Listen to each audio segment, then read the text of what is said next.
U Rwanda rumaze kwigarurira uburiza n'ubwanacyambwe bwari buherereye mu bihugu bine by'ibituranyi bikomeye bihangayikishijwe n'ingoma nyiginya y'i Gasabo. Muri ibyo bihugu harimo ingoma Nduga yari iherereye mu burasirazuba bw'ingoma y'i Gasabo wambutse uruzi rwa Nyabarongo. Ubwami bwa Nduga bwari ubw'Ababanda, niyo mpamvu bakundaga kwita mu Nduga y'Ababanda. Ingoma ngabe yabo yari Nyabihinda. Nduga y'Ababanda nacyo cyari igihugu kinini gikomeye muri ibyo bihe bya mbere. Nduga ngari yari ibumbye perefegitura ya Gitarama yose uko yakabaye, ni ukuvuga Muhanga, Kamonyi, Ruhango, kongeraho komine Nyabisindu, Shyanda, Ntyazo na Muyira ho muri Butare, ubu ni mu karere ka Nyanza n'agace gato ka Huye. Kugira ngo umwami w'u Rwanda yigarurire igihugu gikomeye gityo, habaye ubucakura mu rwego rwo hejuru. Nk'ibambwe ya mbere Sekarongoro Mutabazi amaze kwima ingoma ahasaga mu 1411 kugeza mu 1444, yihatiye kwigarurira Nduga y'Ababanda, iranga imubera ibamba bigera naho Nduga igaba ibitero byambuka Nyabarongo. Mashira wa Nkuba ya Sabugabo wategekaga Nduga amaze kunanirana, ibambwe ya mbere yigiriye inama yo kugirana nawe imimaro cyangwa se amasezerano yo kutarwana, biremezwa. Mashira ahamya ubwami bw'Induga. Nyuma yaho imishyikirano yarakomeje, haziramo no gushyingirana, nuko Mashira arongora Nyirantorwa umukobwa wa Mibambwe wa mbere, naho Gahindiro ka Mibambwe arongora Bwiza bwa Mashira budashirirura n'irongorwa. Nyuma yo kurongorwa n'igikomangoma cy'u Burundi cyitwaga Rugayi, ariko Gahindiro akaza kumukura amata mu kanwa akamutwara Bwiza akamwirongorera. Mashira agiraga abakobwa benshi beza harimo Bwiza na Nyirangabe. Ubu tuvuze umukobwa reka duhinire bugufi tuvuge ku mateka ya Nyirangabe, umukobwa wa Mashira, umutware watwaye Nduga mu myaka yasaga mu 1400. Nyirangabe nawe yaje kubengukwa, hanzurwa imyanzuro yo kumushyingira. Igihe cyo kumuheka kigeze ku mugoroba, bagise ahitwa ku Musamo, abasaba ko bamwururutsa akaririra ubusugi bwe bakamushyira umugabo. Bakimururutsa nk'uko yabibasabye, yahise arigita baramubura burundu. Babonye nta yandi mahitamo barataha. Hashize iminsi aho Nyirangabe yarigitiye hameze urutare ruri mu ishusho ye. Uyu munsi muri gahunda ya Tembera u Rwanda twasuye urwo rutare rwameze hari igitiye umukobwa wa Mashira, tuganira n'abaturage baho batubwira ukuri k'uyu mukobwa ndetse n'urutare rwameze ku Musamo aho yarigitiye. Turabasuje mwe mwese muri kumwe natwe kuri mikoro zacu. Uyu munsi rero tugendereye umwari wa Musamo. Nahangaha mubona ni mu karere ka Ruhango, mu murenge wa Ruhango. Tugendereye rero aka gace kugira ngo tumenye amateka muri rusange y'ibyabereye ahangaha. Turibwira ko tugiye kubana muri iki kiganiro, ndetse abantu benshi bagasobanukirwa n'amateka, cyane cyane ku karango k'umuco kavuga ngo nta mubyeyi uherekeza umukobwa warongowe uwo munsi. Aya mateka rero tukaba tugiye kuyava imuzi n'umuzingo, tukaganira n'abaturage bari hano ndetse n'abandi benshi bafite amakuru kuri uyu mwari wa Musamo warigitiye hano mu myaka yashize. Akaba ari umukobwa wa Mashira, akaba ari umutware watwaraga aka gace ka hano. Nibyo rero tugiye kuganiraho uyu munsi. Ndabashimiye, hanyuma dukomeze tubane muri ikiganiro. Ngendiye Ambassador Rusagara, ndi kumwe na Himbazwa Happiness kuri kamera. Nibwira ko turi kumwe uyu munsi. Turabashimiye. Jewe nitwa Misago Siriro, mvuka ku uyu mudugudu wa Mwari, kagari ka Musamo, murenge wa Ruhango, karere ni Ruhango. Hanyuma tukwakiriye kuri mikoro zacu nk'umuntu ufite byinshi ku mateka ya hano, amateka ya hano muri rusange, hano ku mwari wa Musamo. Amateka y'uyu mwari ni amateka y'uyu mwari twabyirukiye hano. Uyu mwari wa Musamo twabyirutse tuwusanga uhagaze hano, tugerageza kugenda dukurikirana amateka yawo. Batubwira ko ari umukobwa wa Mashira baherekeje agiye gushyingirwa. Ababyeyi baramuherekeza. Mu kumuherekeza rero bageze hano ararigita, bakavuga ko ari nayo nkomoko y'uko nta babyeyi bagiherekeza umukobwa wabo ngo bamugeze aho agiye gushaka. Wenda reka duhite duhera kuri ako kantu ngiye k'inkomoko y'ako karango k'umuco. Dufite akarango k'umuco mu Rwanda kavuga ko nk'uko nguko tubwiye nyine ko nta mubyeyi uherekeza umukobwa we kurongorwa. Mu by'ukuri uwarigise ni umukobwa waruherekeje, wari ugiye gushyingirwa. Ni uwari ugiye gushyingirwa, ni uwari uherekeje, wari ugiyeyo. Nuvuga ngo noneho turashaka kumenya amateka y'uwo muntu muri rusange kugira ngo tuze kubihuza n'ako karango k'umuco. Nuvuga ngo uwari uherekejwe ninde, uwari ushyingiwe ninde, kugira ngo abantu babisobanukirwe? mu mateka rero batubwira ko yari umukobwa wa Mashira, akaba ari uwo bitaga Nyirangabe, ariko ntabwo batubwira umugabo bari bagiye gushyingirana. Niho ikibazo kiri, ariko mu mateka twamye ari uko batubwira ko yari gisageza aha bamuherekeje agiye gushyingirwa, ariko umugabo we ntawe bigeze batubwira. Hanyuma uwari ugiye gushyingirwa ni Nyirangabe. Nyirangabe amaze kurigita, icyatumye arigita ni iki?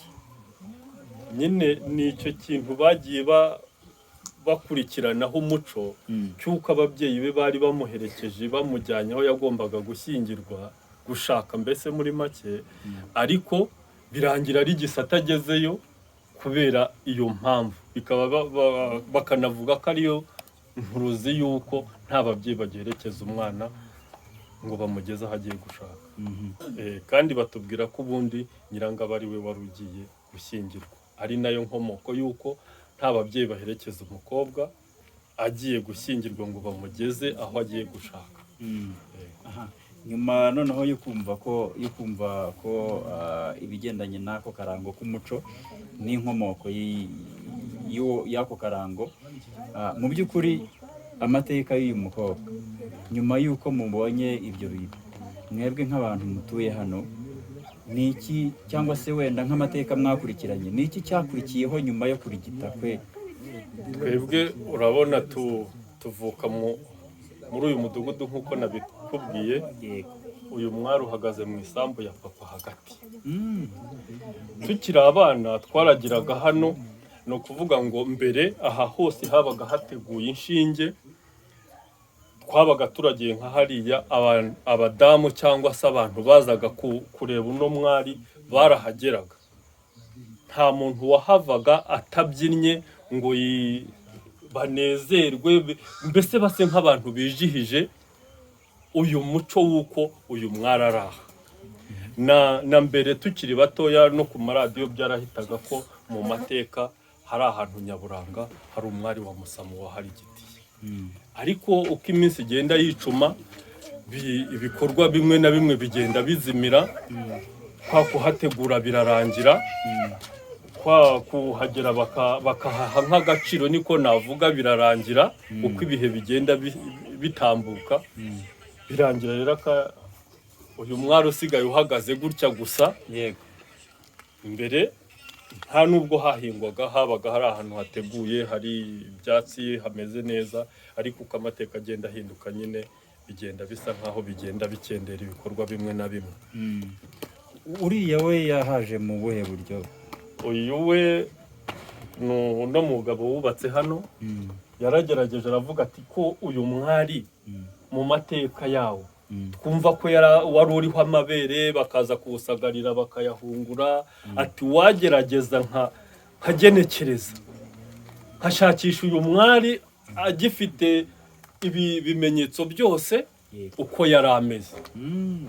None haragenekereza akora uyu nguyu kugira ngo agenekereze n'undi muntu yenda wagera aha azavuga ati umwari akimara kurigita hakazamukura urutare, azavuga ati umwari wari umeze gutya utaragira ibyangirika. Hanyuma ubu tugerageje hano munsi y'uyu muntu, niba ibintu bimaze amateka menshi cyane, munsi ye ntabwo ucukuyemo harimo urutare, wenda twango ni urutare wenda rwari runini rukaba rwaracukutse rukaba mu mateka twebwe twamye ubundi turi hano, rumeze gutya, twasanze rumeze gutya, ruhagaze mu murima uriho ibyatsi, umeze nk'umurima usanzwe, nta yandi mabuye aba hano. Nawe urabibona ko nta handi hantu wabona ibindi bitare, ari mu murima urimo uru rutare rwonyine. Ni nayo mpamvu twebwe twabifatagamo nk'ibintu by'ihame byabaye. Tukumva rero nubwo hari abantu bajya bavuga ngo ni nk'ibintu yenda by'ibihimbano cyangwa by'iki, bitewe n'uko ubwenge bugenda bwiyongera, ariko twebwe dukurikije ibimenyetso twabonaga n'uko twawusanze, tubona atari ibihimbano. Hari amakuru namenye ko hari ibikomo by'uyu mwari. Yego. Byabonetse gute? bimeze gute? ni ukuvuga ngo hari ibimenyetso bimwe na bimwe nk'abantu ba mbere bakoreshaga byagendaga bihaboneka. Ubwo rero muri icyo gihe habagaho ibikomo abakobwa muri icyo gihe bambaraga nk'uko n'uyu munsi habaho udukomo cyangwa n'ibiki byose, n'umunyu bakenuriragamo muri ibyo bikoresho bimwe na bimwe. Ubwo hari agakoresho bakoreshaga nako karahari, ariko ntabwo ari byinshi, hagenda haboneka kamwe tubiri gutyo, ariko icyo gikomo cyo cyabaga kimeze gutya. Urabona kubera iminsi n'imyaka bishize imyinshi cyatoye urugesi, ariko ni uku cyabaga gikoze. Gikoze mu cyuma, ariko kubera ubusaze urugesi rwagiye rukirya nyine. Iki cyo ubusibuye risanzwe ngo n'abateje bashagamo itabi ngo bitaga rujoga. Aha naho bashyiraga itabi. Gute se bashyiragamo itabi gute? Yaga ari nk'ubugoro rinomye, noneho bakarishyiramo aho ngaho ngo bakazajya baranyunyuzaga, barakuragamo umwuka. Waragusobanurira ko babikora. Noneho dusobanurira. Iryo tabi ryabaga rimeze nk'igikamba ritsindagiyemo, ariko rigasa n'irifite amazi, niko barinywaga. Noneho bagasa n'abakuramo y'amazi asabitse muri rya tabi. Ubwo ryabaga risabitse rero mu tuntu dufukuye gutya nk'iribuye, ni uku ryabaga rikoze ririmo iryo tabi. Nuvuga ngo ubwo ndashaka gusobanukirwa n'abantu bamenye mu by'ukuri ibigendanye n'ibi bintu. Nuvuga ngo iryo tabi ryabagamo aha ni iryande? Iryo tabi ni ukuvuga ngo nk'uko abo bakobwa b'iki gihe nakubwiraga bambaraga bino bikomo, harimo na bamwe barimo n'uyu wari gife. Ubwo ibi bimenyetso n'ibyo bagiye basigaza ni duke mu byagiye bisigara. Hanyuma kugira ngo ibi bintu mubibone byagenze bite? Ni amateka nyine twagendaga dufatira hafi aha, abanje kujya hahingwe reka. Noneho kuko twebwe urabona si twe twabibonye uko twebwe turi bato, ahubwo ababibonye mbere bakuru kuri twe nibo bagendaga babisigarana, n'ubundi bakabibika. Umusaza yasaza twe twaza tukakihasanga dutyo, tukabikomezanya gutyo, ukavuga uti mu rwego rwo kwanga gusibanganya ibimenyetso ntabwo ndi bubiti. Iri ni ibuye rero ryabikwagamo itabi. Ubwo si ukubikwamo, ahubwo ni ugutekeramo, kuko itabi bararitekera nk'uko baritekera mu nkono y'itabi. Ubwo baritekeragamo gutya, noneho bakarinyweramo, niko navuga, kuko urumva ryabaga ririmo amazi, niko nakubwiye. Bagakuramo amazi bakaba ariyo banywa nk'itabi. Hanyuma rero tumaze kubona ibi bikoresho, tumenye n'amateka agendanye n'ibikorwa bya hano ku Mwari wa Musamo. Nk'abaturage, nk'abantu bakuru mutuye hano mufite amateka menshi, ni iki mutekereza ko ibi bintu byabungabungwa kugira ngo aya mateka akomeze? N'ubundi nabibabwiye kera, uyu mwari wahabwaga agaciro. Hano habaga hateguye, abantu bahageze bose bakabona ko ari ahantu nyaburanga hafite agaciro, ariko uko iminsi igenda ishira ubona ko byabaye nk'ibintu byanibagiwe. Mu rwego rero rwacu mu cyo twifuza ni uko hahabwa agaciro nk'ahantu nyaburanga n'ahandi, kandi mu mateka y'u Rwanda birazwi, twarabyumvaga no ku maradiyo turi na batoya ko ku Mwari ari ahantu nyaburanga. Ubwo rero tukifuza ko hakongera hagahabwa agaciro, hagategurwa, hagasurwa, mbese hakitabwaho nka nyaburanga zindi. Tukumva rero aricyo cyiza twakwifuza, kuko amateka yacu ntasibangane. Kuko arejo bundi urabona abantu barubaka cyangwa se n'iki, ushobora no kwigira mu kazi ugasanga umusore ibuye yarimennye yarijyanye akarigurisha mu yandi mabuye, waza ugasanga nta kimenyetso kiraho. Ubwo rero tukabona byaba byiza ko habungwabungwa, hagahabwa agaciro, n'umwana uzaza muri 2050 akazavuga ati hariya ku Mwari hari ahantu nyaburanga. Hanyuma abandi baturage bo mu bindi bihugu, habe mu zindi ntara na hehe handi hose, bafite amatsiko yo kuvuga ngo ese ni ayahe matsiko wabatera ku buryo byatuma abantu bagira n'umutima wo kuvuga ngo reka tuze gusura ibintu byo ku mwari wa Musamo? Amatsiko nabatera rero, icya mbere na mbere ni ukureba ahantu hari igitiye umuntu hakazamuka urutare ruhagaze nka wa muntu, wa muntu agahagarara mu rutare kandi ruforomye nk'umuntu, yego, kandi rugahagarara ahantu mu mirimo isanzwe atari ahantu hari ibindi bitare ngo ube wakeka ngo uvuge uti yenda ni urundi rutare rwahagaze nk'ibuye risanzwe.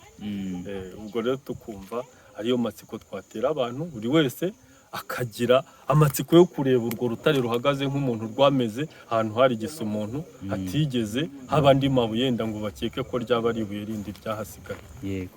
Nyuma yo kuganira na Misago Siriro, umwe mu baturage batuye ku Musamo uzi amateka y'uyu mwari, twaganiriye na Alice Murebwayire, umukozi w'akarere ka Ruhango ushinzwe gukurikirana ibikorwa ndangamateka. Ntaho bihuriye n'inkuru ya Bwiza, ariko bifite aho bihuriye na Mashira, kuko Mashira nyine ni se wa Bwiza. Yego, tuzi ko Mashira yigeze gutegeka gutwara Induga mu gihe kinini cyane, mu gihe kigera mu myaka 10. Rero afite amateka menshi ahangaha mu gace k'Induga.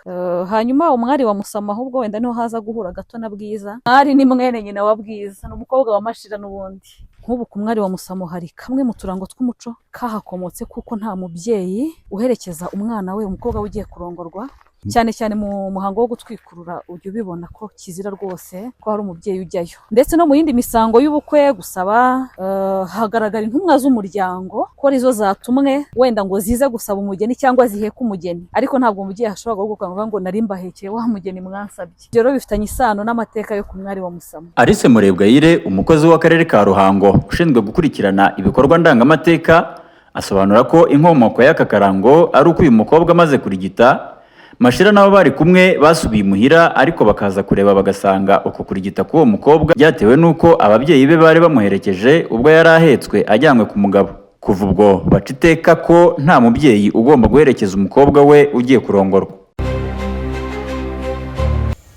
Reka rero tubashimire mwe mwese mwabanye natwe muri uru rugendo. Ni urugendo twakoze rwo gusura umwari wa Musamo mu rwego rwo kumenya amateka y'umwari warigitiye hano. Ni umwari witwa Nyirangabe warigitiye hano, birangira bamwise umwari wa Musamo kubera ko yarigitiye hano umwari. Birangira noneho n'amateka anavuga ko hano hiswe ku Musamo kubera ko hasamye umwari. Ubwo rero turabashimiye mwese mwabanye natwe kuri kamera zacu. Ndi Ambassador Rusagara, ndi kumwe na Yahimbazwe Happiness kuri kamera. Hanyuma twifuza ko mukomeza kubana natwe, kandi twizeye ko muzakomeza kudushyigikira ku bigendanye n'uru rugendo rwo gutembera igihugu, ariko mu by'ukuri tugamije kumenya amateka n'ibintu byinshi n'ibice byinshi bizingatiye amateka mu Rwanda. Ndi Ambassador Rusagara, ndabashimiye, mugire umunsi mwiza.